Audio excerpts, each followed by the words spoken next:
네, 안녕하세요 학생 여러분들. 자, 이번 주 수업을 시작하도록 하겠습니다.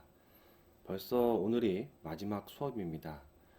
일단 코로나 때문에 여러분들 얼굴을 한 번도 보지는 못했는데 벌써 이제 수업이 어쨌든 끝나게 됐습니다. 일단 다음 주에 이제 시험을 볼 거고요. 시험 범위는 일단 시험에 대해서 좀 말씀을 드려야 되는데 시험 범위는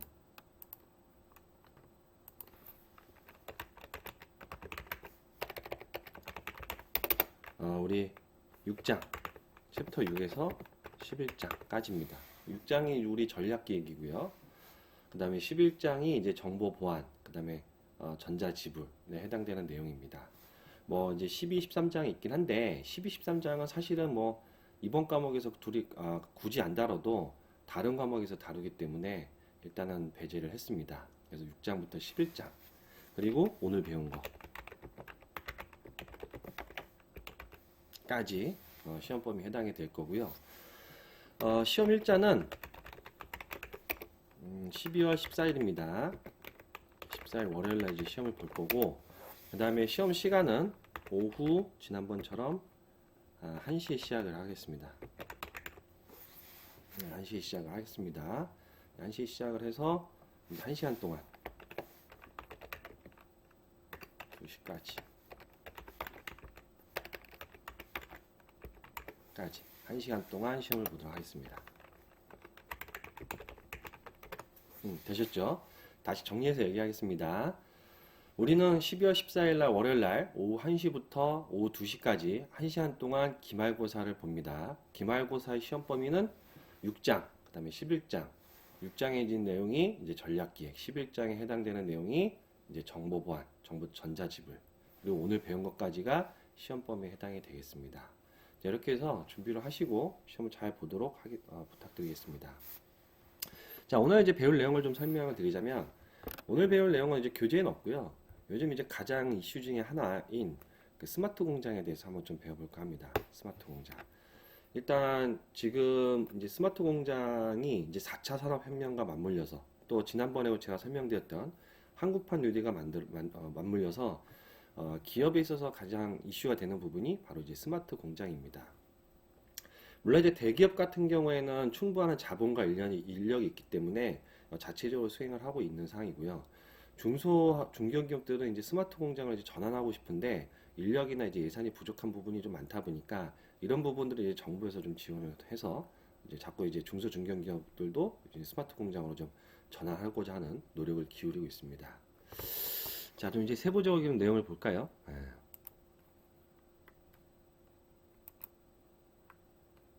자, 다음 장을 보겠습니다.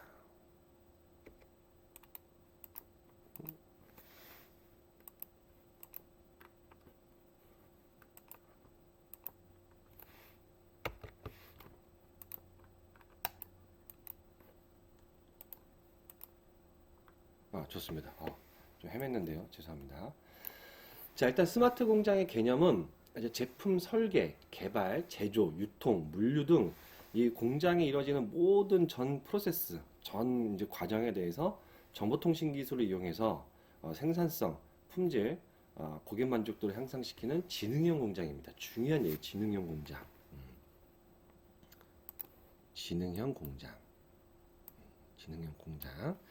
자, 근데 이제 이 지능형 공장을 이루어주기 위해서 이제 필요한 게 이제 정보통신 기술이죠. 정보통신 기술. 특히 4차 산업혁명 기술이라고 생각하면 되겠습니다. 4차 산업혁명 기술. 우리 지난번에 이제 4차 산업혁명 기술이 뭔지 배웠죠? 일단은 기본적으로 여러분들이 4차 산업혁명에서 이제 기억을 해야 될 거는 뭐라고 했죠?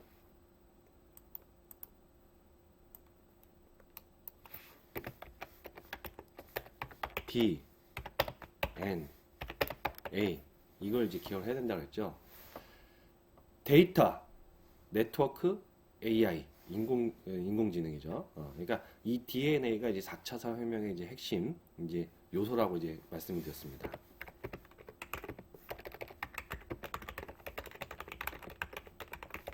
요소. 이렇게. 자, 그래서 이 스마트 공장도 결국은 뭐가 이루어져야지, 뭘 통해서 지능형을 하느냐? 바로 DNA, 데이터, 네트워크, AI. 요걸 이제 통해서 지능형 공장으로 이제 발전을 시킬 수가 있습니다. 물론 이제 요거 외에도 이제 뭐 블록체인이라든지 뭐 또는 이제 빅데이터라든지 뭐 클라우드라든지 여러 가지 뭐 이슈들이 있긴 하지만 결국은 그것들은 모두 다 DNA, 데이터 네트워크 AI 기반으로 이루어지기 때문에 일단 DNA를 통해서 지능형 공장으로 만드는 것이 스마트 공장이다. 이렇게 이해를 해도 괜찮을 것 같습니다. 자, 그래서 스마트 공장이라고 하는 부분은 이제 이런 이슈들을 이제 가지고 있고요. 이제 이런 정의를 가지고 있고요.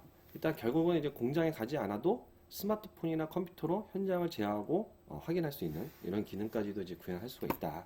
이렇게 이제 보면 될 것 같습니다. 자, 다음 볼게요. 자, 스마트 공장의 이제 기능이 이제 세 가지가 필요합니다. 요건입니다. 잘 기억하십시오. 기능 요건 세 가지. 일단 첫 번째가 감지를 하고, 그 다음에 공장이 이제 판단을 하고, 그 판단에 따라서 수행을 하게 됩니다. 감지, 판단, 수행. 그러니까 스마트 공장이 되려면 일단 감지를 해야 돼요. 그리고 감지한 걸 가지고 뭔가 자기가 이제 지능형이잖아요. 그러니까 판단을 하고 공장 스스로가. 그리고 그거에 따라서 이제 스스로 실행할 수 있는. 이게 이제 스마트 공장에서 지향하고자 하는 지능형 공장으로서의 기능 요건 세 가지. 이렇게 이제 보면 되겠습니다. 자, 그래서 감지 단계는 뭐 여러 가지가 있는데 생산 환경이라든지 제품 환경이라든지 시장 환경이라든지 이런 것들 이제 수집을 하고 인지를 하는 단계고요. 또 이런 부분에 대해서 이제 스스로 이게 AI 기반으로 환경 정보나 생산 전략을 이제 바탕으로 사전에 이제 분석된 정의된 기준에 따라서 그러니까 환경 및 전략을 스스로 판단합니다. 의사결정을 내리겠죠. 자, 그리고 판단 결과가 실시간으로 어떤 생산 환경에 이제 적용하는 이런 부분들, 이 부분을 이제 우리가 수행 이렇게 이제 보면 되겠습니다. 자, 여기서 여러분들 이제 기억을 해야 될 건 뭐냐면 사전에 이제 판단 부분에 보면 사전에 분석하고 정의된 기준이라고 하는데 이게 결국 이제 AI가 하거든요. 그러니까 AI가 사전에 딥러닝, 그러니까 학습을 통해서 이제 체득한 어떤 그런 인공지능의 어떤 그 기능을 통해서 이제 스스로 이제 판단할 수 있겠죠. 그래서 딥러닝이라고 이제 보면 되겠습니다. 자, 그리고요. 자, 스마트 공장의 이제 개념을 좀 더 살펴보자면 일단 광의의 스마트 공장의 개념은 비즈니스 가치 사슬 전반에 이제 최적화를 해서 유연함, 그다음에 상호 유형성, 상호 운영성을 이제 지원하는 자동화된 지능형 설비, 생산, 운영의 통합 및 개방을 통해서 고객과 소통하는 공장 이렇게 얘기를 합니다. 이제 굉장히 크게 얘기한 거죠. 반면에 이제 협의의 이제 스마트 공장의 이제 개념을 보자면 협의는 말 그대로 공장 내부, 공장 자체적으로 그 안에서 제품의 기획, 설계, 생산, 품질, 유지 보수 등에 대해서 이제 정보와 생산 시스템의 자동화를 실현하는 공장이다. 이렇게 이제 얘기를 합니다. 그러니까 이제 광의의 개념은 공장 내부에 이런 부분도 있지만 공급자, 그다음에 고객과 같이 연동을 시켜서 뭔가 이루어지는 부분을 얘기하는 부분이고요. 협의의 스마트 공장은 이제 공장 내부에 대해서 이제 자동화, 효율화를 한다. 이렇게 이제 보면 되겠습니다. 일단은 이제 기본적으로 여러분들이 이해를 해야 될 거는 협의의 스마트 공장만 잘 이해를 해도 되겠습니다. 사실은 광의의 스마트 공장이 되려면 사실 물론 이제 여러 가지 것들이 필요하겠지만 그래도 아직은 이제 고객, 공급자까지 이제 이어주는 뭔가 이제 그런 부분들까지 가는 것이 바람직하긴 한데 굉장히 어려운 이야기죠. 그죠? 그래서 일단은 그냥 스마트 공장 이러면 그냥 기본적으로는 기획, 설계, 생산, 품질, 유지 보수 등 제조 공장에서의 생산 프로세스에 대한 정보화, 그 다음에 자동화, 그 다음에 이제 지능화를 도모하는 것, 지능화라는 단어가 꼭 들어와야 됩니다. 이 부분을 좀 여러분들 이해를 하면 되겠습니다. 자, 그래서 일단은 이제 뭐 광의 스마트 공장 내 이제 협의 스마트 공장 개념에 대한 부분을 이제 보자면 뭐 그냥 결국 이제 이런 거죠. 일단 제가 앞서 말씀드렸다시피 그 협의 스마트 공장은 우리 자체적인 부분만 얘기합니다. 공장 내부만 얘기를 하는 거고, 광의에 대한 부분은 지금 보시면 조달, 공급자, 그죠? 배송, 고객, 그죠? 그 다음에 고객으로부터의 재활용, 회수, 그리고 이런 것들 지원하는 경영 지원까지 이렇게 이제 보면 되겠습니다. 요걸 이제 어디다 보면 될 것 같냐면, 우리가 지난 시간에 우리 챕터 6장을 배울 때 이제 전략 기획을 할 때 마이클 포터와 얘기하는 가치 사슬 얘기했죠. 가치 사슬이 이제 본원적 활동과 지원적 활동으로 구분이 되고, 본원적 활동이 대부분에 대한 부분들이 공급자랑도 연결이 되고, 이 내용들이 이제 고객과도 연동이 된다. 뭐 이렇게 얘기를 했습니다. 그래서 기본적으로 가치 사슬에 이제 보자면 공급자, 그죠? 그 다음에 고객, 그 다음에 우리 생산 내부 우리 자체 이렇게 이제 이어지는 부분이고, 요 부분이 이제 본원적 활동, 요게 이제 지원적 활동 이렇게 이제 보면 되겠습니다. 펜이 안 나왔네요. 다시 한번 볼게요. 여기가 공급자, 생산자, 고객, 맞죠? 가치사슬입니다. 마이클 포트의 가치사슬. 그리고 요걸 좀 더 보자면 여기에 해당되는 부분은 뭐라 했죠? 본원적 활동. 여기에 해당되는 부분은 지원적 활동. 이렇게 이제 구분이 됩니다. 자, 그래서 여러분들 요걸 이제 기억을 해주셨으면 좋겠고, 일단 여기서 여러분들이 아셔야 될 건 뭐냐면, 이렇게 이제 마이클 포트의 가치사슬 개념은 기본적인 어떤 경영이라든지 정보통신이라든지 기타 여러 학문에서 특히 이제 사회가 기업 경영과 관련된 부분에 대해서 아주 근간이 되는 내용입니다. 그래서 여러분들 꼭 마이클 포터의 가치사슬은 꼭 기억을 해 주시면 좋겠습니다. 자, 스마트 공장에 대한 이제 부분을 아까 이제 보셨던 전체적인 틀을 아주 구체적으로 이제 표현을 했을 때에는 이런 모습이 되겠죠. 아주 세부적인 업무 단위까지도 이제 표현한 부분입니다. 자, 그러면 이제 스마트 공장에서 이제 필요한 부분들을 이제 보자면, 이 기본적으로 이제 갖춰져야 되는 부분이 있어요. 자, 아까 우리가 스마트 공장의 핵심 요소가 세 가지가 있다는 것 중에 하나가 뭐였죠? 감지죠, 감지. 맞죠? 감지를 하려면 일단 기본적으로 뭐가 있어야 되겠습니까? 감지를 하려면. 센싱 기술이 있어야 되겠죠, 센싱. 근데 센싱이라는 것 자체가 나 혼자만 되면 안 되겠죠. 여러 가지 사물들에 대해서 센싱을 하고 체크할 수 있어야 되겠죠. 그래서 필요한 기술 중에 하나가 사물 인터넷입니다. IoT. 그래서 스마트 공장에서 기본적으로 생각하는 부분은 뭐냐면, 공장 내에 있는 시설과 장비들에 대해서 다 IoT로 연결을 시켜 놓습니다. 그 IoT로 연결 놓은 상태에서 센싱을 하겠죠. 맞죠? 센싱을 하겠죠. 그래서 일단 기본적으로는 이제 사물 인터넷이 있어야 되겠습니다. 사물 인터넷. 자, 그러면 사물 인터넷이 있으려면 또 뭐가 필요해요? 연결을 해야 되죠, 인터넷에서. 연결. 그러니까 뭐가 필요합니까? 네트워크 기술이 필요합니다. 네트워크 기술. 맞죠? 그래서 일단은 여기에 나와져 있는 것처럼 핵심 요소 기술들에 대해서 뭐 스마트 공장 설계 운영 최적화, 뭐 제조 지능, 뭐 물리 시스템, 뭐 데이터 분석, 클라우딩, 사물 인터넷, 스마트 센서 뭐 이런 거 있지만, 결국 일단 기본적으로는 감지를 하기 위한 사물 인터넷이 필요하다. 스스로 이제 센싱하고 읽히고 서로 연동시키는, 서로 이제 감지를 할 수 있는, 장비와 시설 간의 감지를 할 수 있는 사물 인터넷이 필요하고, 사물 인터넷이 구현이 되려면 네트워크가 일단 기본적으로 갖춰져 있어야 된다. 자, 이렇게 이제 이해를 하면 되겠습니다. 자, 스마트 공장에서의 이제 제품 생산 과정은 일단 맞춤형 또는 개인화 제조가 이제 가능한 새로운 과정이고, 또 이제 클라우드 소싱 방식으로 제품의 기획이나 디자인을 할 수가 있다는 얘기입니다. 그 다음에 인터넷에 존재하는 부품 공급자들로부터 부품을 받아서 일단 소규모 공장에서 제조돼서 고객이 전달해주는 뭐 이런 부분인데, 결국 뭐에 대한 얘기냐? 다품종 소량 생산이죠. 다품종 소량 생산입니다.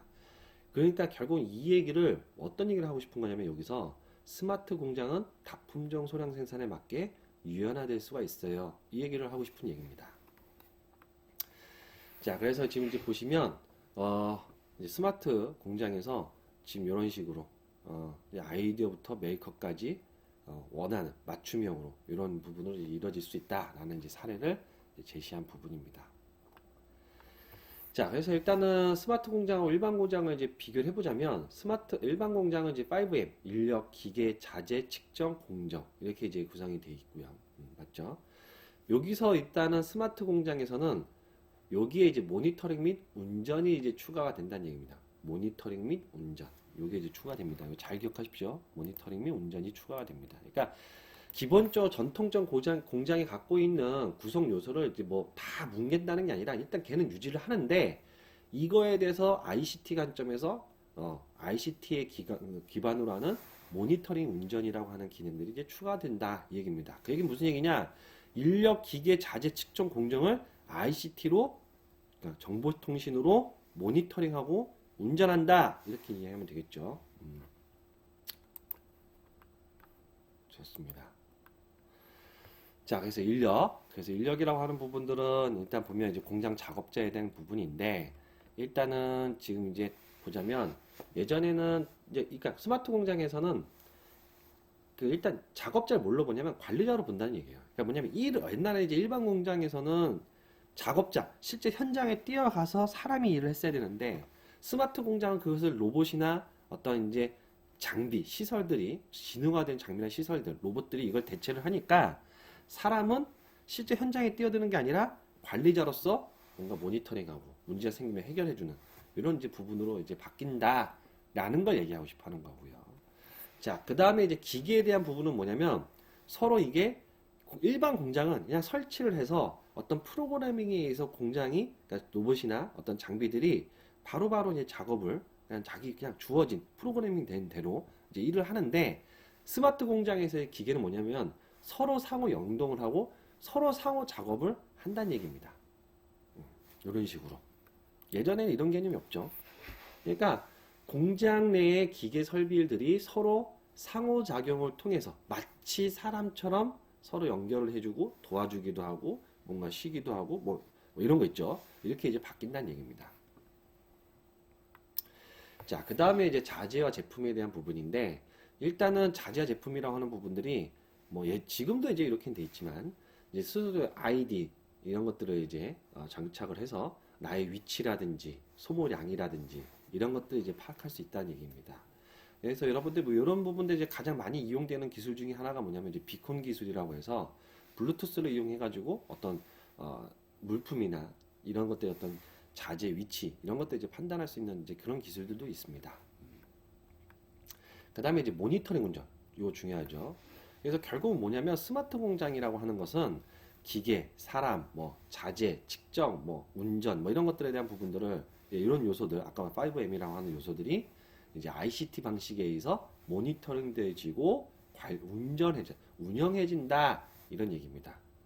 그러니까 결국 이제 공장은 어떤 일이냐면 막 현장에서 사람들이 작업을 하고 뭐 왔다 갔다 이런 게 아니라 그냥 모든 자동화된 공장 내에서 통제센터, 관리센터에서 공장을 살펴보고 운영하고 문제가 생기면 그 컨트롤 센터에서 해결해주고 이런 부분으로 이해를 해주시면 되겠습니다.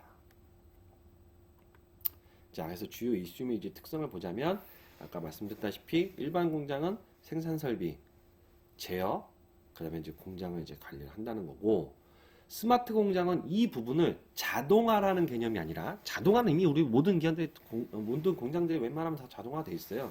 아주 어려운 아주 작거나 아주 작은 소기업 이외에는 이제 기본적으로 이제 중견기업 이상이 되면 이제 다 자동화를 하죠. 자, 중소기업들도 이제 자동화를 한다는 얘기인데 이제 뭐 이걸 떠나서 일단 기본적으로는 일반 자동화의 개념이 아니라 지능화에 대한 개념이다.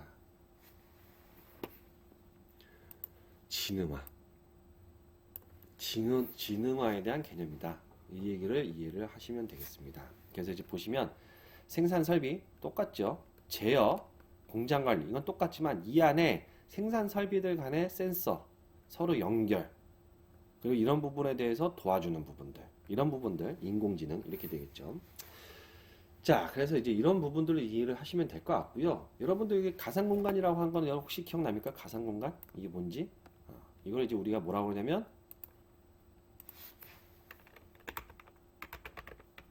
이렇게 얘기했죠. 디지털 트윈이라고. 그래서 물리적인 환경을 그대로 3D 형태로 가상 공간을 만들어서 그 안에서 시뮬레이션도 해보고 문제를 예측하기도 하고 문제가 발생됐을 때 이 가상 공간 내에서 먼저 해결 방안을 모색하는 기술 이런 걸 이제 우리가 디지털 트윈이라고 얘기를 했습니다.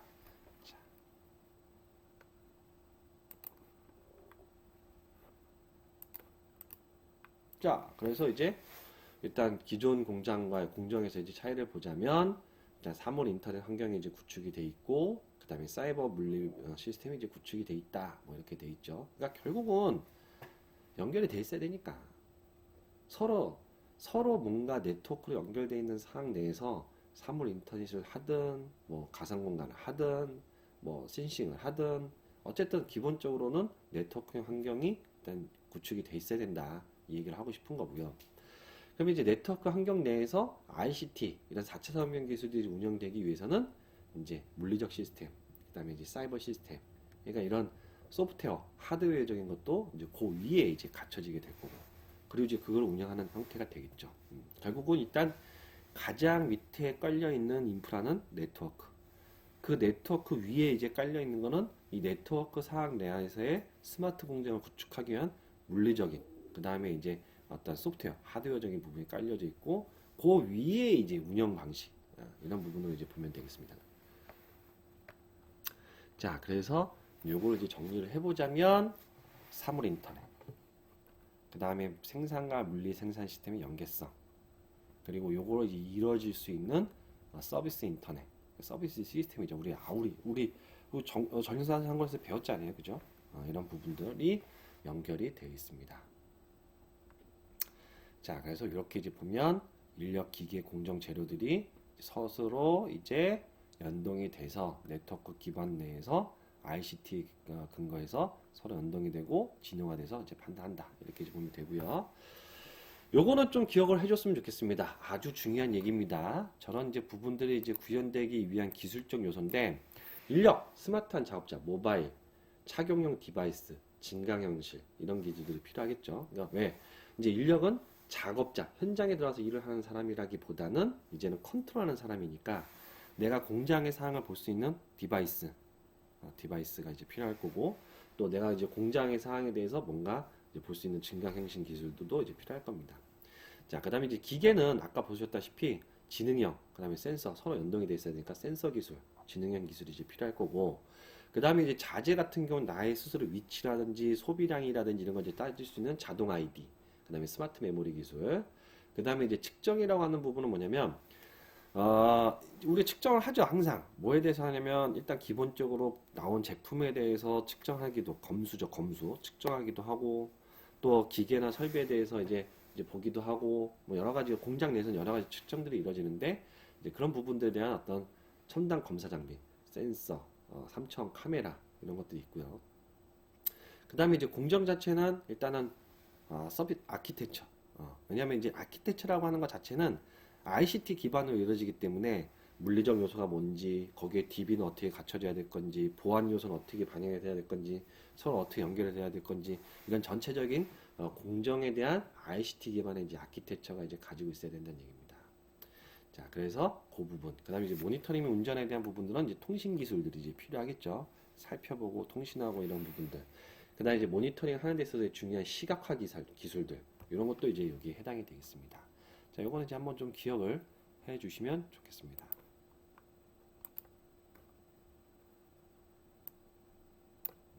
그렇습니다. 자, 그래서 이제 스마트 공장의 이제 보급에 대해서 여러 가지 연구들을 하고 있는데요. 일단 기본적으로는 스마트 공장들이 지금 이제 뭐 연구 개발이라기보다 이제 보급 확산에 이제 초점을 두고 있습니다. 그래서 일단 대기업은 앞서 말씀드린 것처럼 이제 자기네들 어떤 고유의 예산이라든지 인력이라든지 이런 게 있기 때문에 자꾸 이제 자체적으로 이제 스마트 공장을 만들어가고 있고, 중소기업들은 이제 스스로 이제 만들 수가 없으니까 우리나라 같은 경우에는 중소벤처기업진흥공단에서 지원을 해주고 있습니다. 그래서 이제 자금도 빌려주고 컨설팅도 해주고, 그래서 그걸 받아서 중소기업들은 그 이제 자금을 이제 받아서 이제 자기는 이제 공장에 스마트 공장으로 이제 전환시키는 노력들을 하고 있죠. 자, 그래서 일단 또 그런 부분들을 이제 보는데, 일단 이제 자꾸 이제 솔루션들을 이제 만들어서 이것도 이제 배포하는 부분들도 있습니다. 그래서 이제 스마트 공장을 이제 만드는 이제 솔루션 이제 만들고 있고요. 그 다음에 일단 기본적으로는 일단 지능형 이제 판단하는 부분인데, 요게 좀 어려워요. 이게 사실은 이제 자동화까지는 가는데, 이제 자동화까지 가서 이제 어떤 이제 거기에 이제 스마트 공장을 구성하는 요소들이 스스로 이제 AI 기반의 자동화된 지능형 이런 부분도 이제 판단을 해서 스스로 이제 판단하고 해야 되는데, 아직까지는 이게 좀 어려운 부분이죠. 물론 이제 빅데이터나 이런 것들이 발전하고 AI가 발전하고 있기 때문에 일단 뭔가 이제 자꾸 이제 그런 시도들은 있긴 하지만 아직은 제가 봤을 때는 자동화인데 ICT 4차 산업혁명 기술 좀 활용한 자동화 단계, 좀 더 고급화된 자동화 단계고 지능화 단계는 물론 지금 이제 굉장히 연구들을 많이 하고 있습니다.